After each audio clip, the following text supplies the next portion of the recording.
이혼을 작정하고 준비하는 사람은 보통 3개월에서 길게는 1년 이상 계획을 세웁니다. 그래서 아무것도 모르는 배우자는 뒤늦게 이혼 소송을 당하고 나서야 그때 그게 신호였구나 하고 깨닫게 됩니다. 그럼 어떤 신호들이 있을까요? 첫 번째는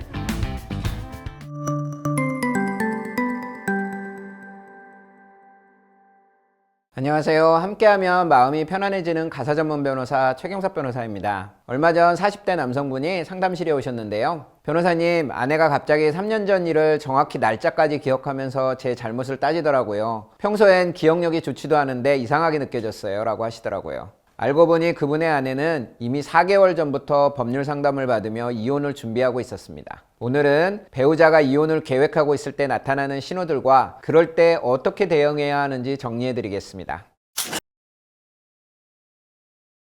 먼저 말씀드릴게요. 이혼을 작정하고 준비하는 사람은 보통 3개월에서 길게는 1년 이상 계획을 세웁니다. 이 기간 동안 증거를 모으고 법률 자문을 받고 또 경제적 준비를 하죠. 그래서 아무것도 모르는 배우자는 뒤늦게 이혼 소송을 당하고 나서야 그때 그게 신호였구나 하고 깨닫게 됩니다. 그럼 어떤 신호들이 있을까요? 4가지로 정리해 드리겠습니다. 첫 번째는 사소한 일로 반복적인 갈등을 만드는 겁니다. 평소엔 그냥 넘어가던 일들을 갑자기 문제 삼기 시작해요. 당신은 왜 설거지를 이렇게 하느냐? 장 보는 것도 제대로 못하느냐? 시부모님께 인사도 제대로 안 했다. 이런 식으로 말이죠. 그리고 이런 다툼이 일어날 때마다 몰래 녹음을 하거나 CCTV를 설치해 둡니다. 실제로 한 의뢰인은 평소 온순하던 배우자가 갑자기 매주 트집을 잡기 시작했다고 하셨어요. 나중에 알고 보니 거실에 소형 녹음기를 숨겨두고 모든 대화를 녹음하고 있었습니다. 심지어 상대방이 화를 내도록 의도적으로 자극하는 말을 반복했고요. 목적은 하나였습니다. 우리 부부는 심각한 불화가 있다는 증거를 만들기 위한 거였죠. 여기서 더 나가면 112 신고로 이어집니다. 조금이라도 목소리가 높아지거나 물건을 던지는 행동이 있으면 즉시 가정폭력으로 신고하는 겁니다. 실제로는 심각한 폭력이 아니었어도 경찰 신고 기록만 남으면 나중에 법원에서 가정폭력 이력이 있는 배우자로 인식되기 쉽습니다. 두 번째는 정당한 이유 없이 별거를 제안하는 겁니다. 갑자기 출퇴근이 너무 힘들어서 회사 근처에 방을 하나 얻어야겠다. 요즘 우울증이 심해서 혼자 있는 시간이 필요하다. 갱년기 때문에 심신이 너무 지친다는 이유를 대며 집을 나가겠다고 합니다. 배우자 입장에서는 상대방이 힘들어 보이니 그래 좀 쉬고 와 라고 배려하게 되죠.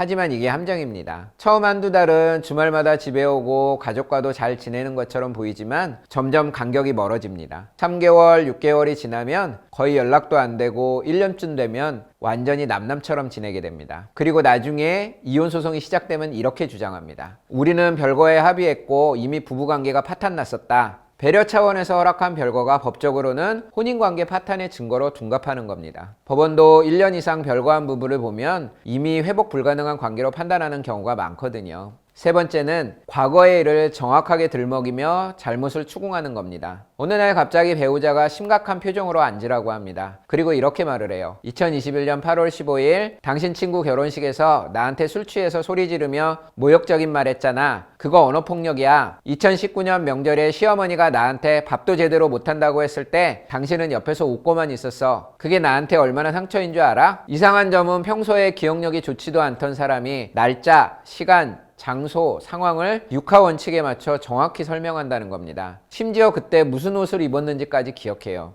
이건 누군가로부터 코칭을 받았다는 증거입니다. 변호사와 상담하면서 이혼 사유가 될 만한 일들을 정리한 거죠. 그리고 아무것도 모르는 배우자는 그랬나? 미안해 라고 인정하게 됩니다. 나중에 이 대화 내용이 녹음되어 법정에 제출되고 배우자가 본인의 잘못을 인정했다는 증거가 됩니다. 네 번째는 가정경제에 갑작스러운 변화가 생기는 겁니다. 소득은 그대로인데 갑자기 생활비를 주지 않거나 우리 이제 각자 돈 관리하자며 경제적으로 분리하려 합니다. 지금까지 공동으로 관리하던 통장을 따로 만들자고 하거나 아무 이유 없이 사업이 안 좋아졌다며 생활비를 대폭 줄이기도 하죠. 또 공동명의로 된 부동산을 갑자기 팔자고 난리를 칩니다. 요즘 집값이 떨어질 것 같으니 빨리 정리하자. 전세로 옮겨서 현금을 확보하자는 식으로요. 실제로는 이혼 전에 재산을 현금화해서 본인 명의로 옮기거나 재산분할 대상을 줄이려는 의도인 경우가 많습니다. 한 의뢰인은 배우자가 갑자기 투자 기회가 생겼다며 공동명의 아파트를 팔자고 설득했다고 합니다. 실제로 팔고 나서 그 돈의 절반을 본인 명의 계좌로 옮긴 뒤 이혼 소송을 제기했죠.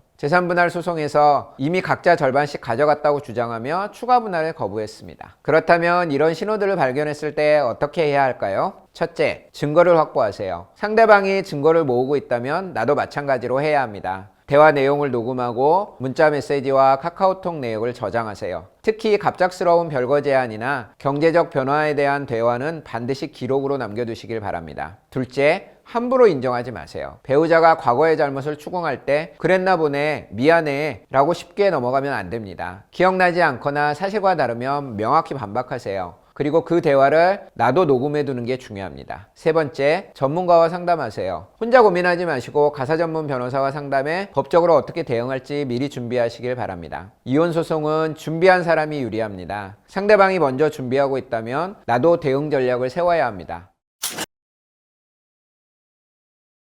오늘 내용 정리해 드릴게요. 배우자가 이혼을 준비하고 있다는 신호는 크게 네 가지입니다. 사소한 일로 반복적인 갈등을 만들고 정당한 이유 없이 별거를 제안하며 과거의 일을 정확히 들먹이며 잘못을 추궁하고 가정경제에 갑작스러운 변화를 만듭니다. 이런 신호가 보인다면 반드시 증거를 확보하고 함부로 인정하지 마시고 전문가와 상담하시길 바랍니다. 혹시 현재 비슷한 상황을 겪고 계신 분들은 절대 혼자 고민하지 마시고 언제든 댓글이나 상담 요청 남겨주세요. 오늘도 시청해 주셔서 감사합니다.